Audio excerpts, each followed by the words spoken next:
애플은 아이폰, 삼성은 갤럭시 폰, LG는 LG전자가 스마트폰 사업 철수설에 대해서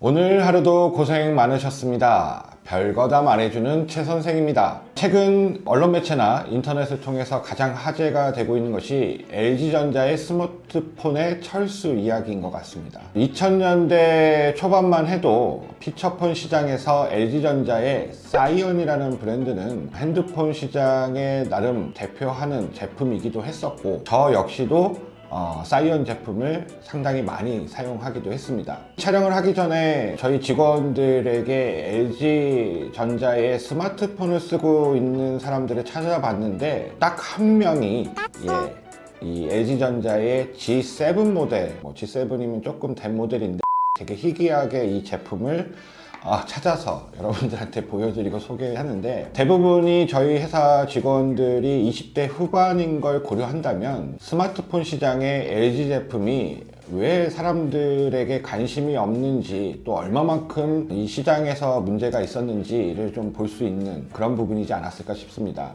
안녕. 무려 6년이라는 기간 동안에 약 5조 원이 넘는 손실액을 가지고 있는 이 스마트폰 시장을 LG전자 입장에서는 계속해야 하느냐, 아니면 가감하게 정리했어야 하느냐, 갑론을박이 많습니다. 2010년도에 스마트폰 시장에 많은 기업들이 피처폰 시장에서 스마트폰 시장으로 전환되는 데에 여러 가지 시행착오들을 많이 겪었지만, 사실 제 개인적인 생각에서는 시행착오의 LG전자라기보단 사실 제대로 못한 실패의 사례가 되지 않았나? 그래서 오늘은 LG전자 스마트폰의 철수에 대해서 제 생각을 한번 편안하게 한번 얘기해 볼까 합니다.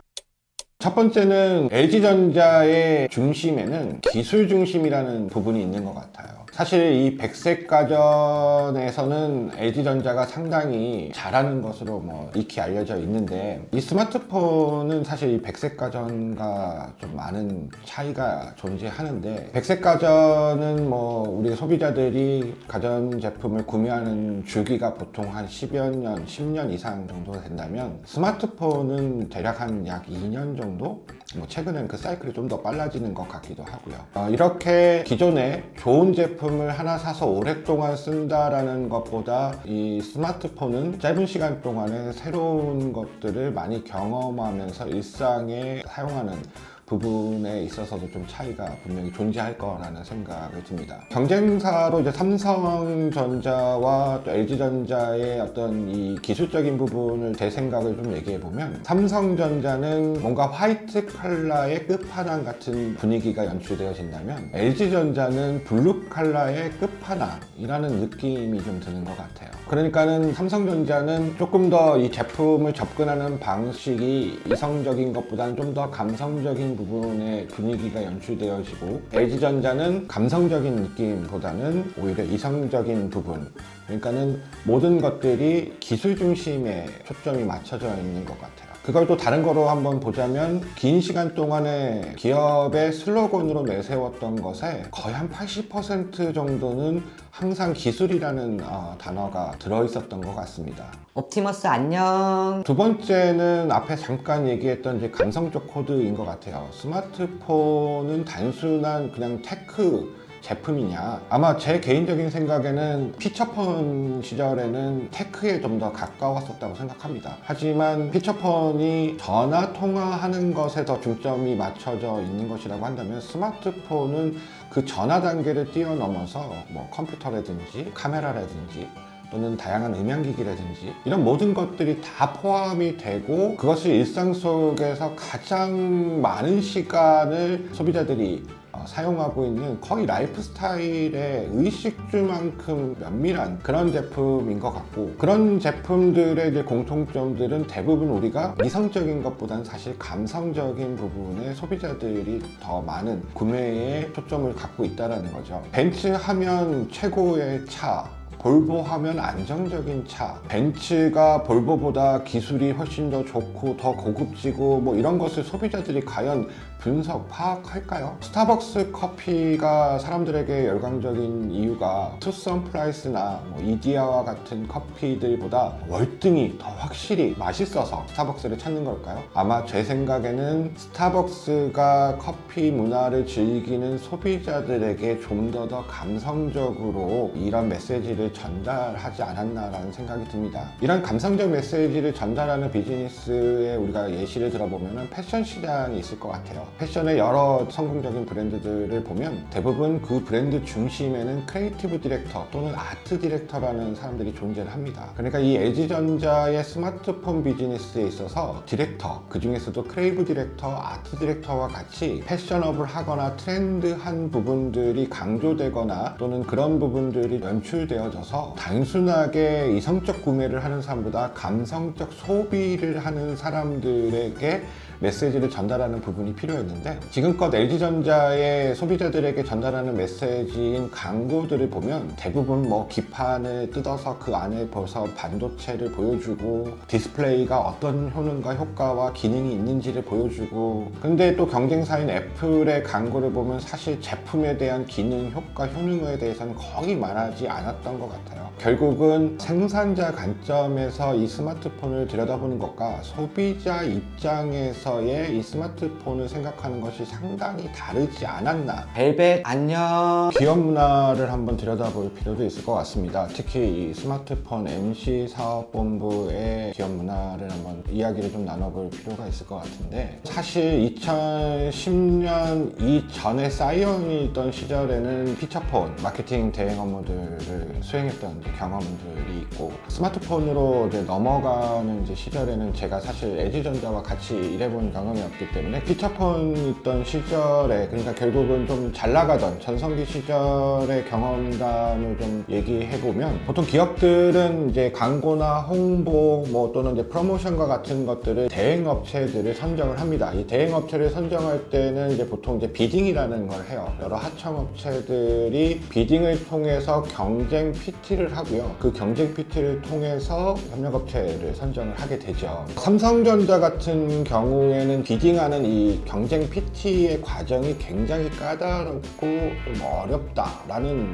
느낌을 많이 갖습니다. 그런데 이제 마지막에 최종적으로 이제 선정이 되고 나면 실질적으로 이제 선정된 업체의 권한이나 업무를 수행할 수 있는 자율성을 굉장히 많이 부여를 해요. 그에 비해서 LG전자는 PT나 비딩을 이제 하는 과정은 글쎄요, 좀 형식적이다, 그런 느낌이 좀 많이 들었던 것 같아요. 근데 또 아이러니하게 협력업체로 최종적인 선정이 되고 나면 자율성이라든지 사전에 이런 사람들이 이러한 장점 때문에 이 업체를 선정했는데 그 부분들에 대해서 실질적으로 업무가 수행된다기보다 본인들이 사업본부의 입장에서 감나라 배나라 하는 형태가 되어지고, 그러다 보니까 좋은 기획을 본인들이 초이스 해놓고 결국 이것저것 덕지덕지 붙여지고 빼지고 하다 보니 뻔하디 뻔한 것들이 최종적으로 소비자들한테 전달되는 그런 경험이 있었던 것 같고요. 아니, 롤러블 폰 준다면서요. 최근에는 LG전자와 직접적 일을 수행한 적은 없지만 사내의 직무 과정으로 강의를 이제 몇 번 이제 갔었습니다. 실무에서 업무를 수행하는 이제 부서별로 또는 팀별로 강의를 요청해서 직원분들과 함께 이야기들을 나누는데, 그때 제가 느꼈던 부분은 적자의 늪, 핸드폰이 나올 때마다 사람들에게 실망을 안겨주고, 그 당시 때도 계속해서 LG에서 스마트폰을 만들어야 되느냐 의견들이 있던 시절이었는데, 직원들의 분위기를 봤을 때는 남의 이야기였던 것 같은 느낌? 뭔가 위기의식도 별로 없었고, 새로운 의견들이 전달되지만 그런 것에 대해서 뭔가 반짝반짝 새로운 걸 시도해보겠다라는 것보다는 그건 뭐 그들의 일이고 우리의 일은 아니야. 이 LG전자의 스마트폰, 특히 MC사업본부에는 직원들의 문제도 좀 있구나. 보통 언론 매체에서는 경영진의 문제를 많이 드는데 경영진의 문제도 분명히 존재하고요. 제 생각에는 이 직원들의 문제도 저는 분명히 존재한다고 생각합니다. 좀 과하게 말하자면 모든 인원들의 물갈이를 하지 않은 이상 쉽지 않겠다.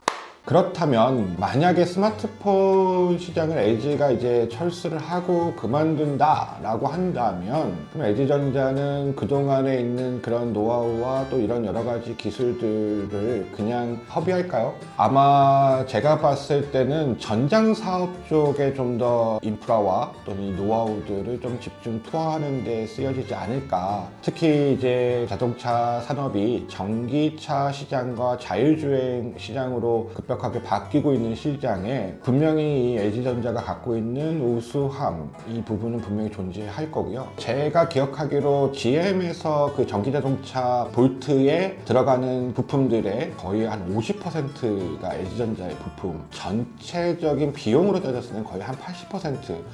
결국은 GM의 볼트는 LG전자가 사실은 만들었다고 해도 과언이 아닌 부분인 거죠. 사실 LG전자가 기술적인 부분은 상당히 여러 부분에서 앞서는 건 분명한 것 같습니다. 이 LG 스마트폰의 MC 사업본부의 여러 가지 그 기술력이 더해지고 추가적으로 AI 사업까지가 결합이 되어진다면 아마 LG전자와 어떤 특정의 자동차 브랜드와 긴밀하게 협업을 하면서 LG전자가 갖고 있는 최대의 기술들이 모아지는 데 있어서의 중심에 이 MC 사업본부의 인프라와 노하우들이 표출되면서 계열인 LG화학, 이노텍 또는 디스플레이 등등등의 이런 것들이 결합되면서 아마 그 전기차 시장 부분과 자율주행 관련된 부분에서 두각을 발휘하지 않을까 생각을 합니다. LG는 역시 가전. 시장은 급격하게 바뀌고 있습니다. 이 바뀌는 시장에 살아남는 것이 굉장히 어렵고 힘들죠. 대기업조차도 이렇게 힘든데 중소기업이라든지 자영업자, 영세사업자들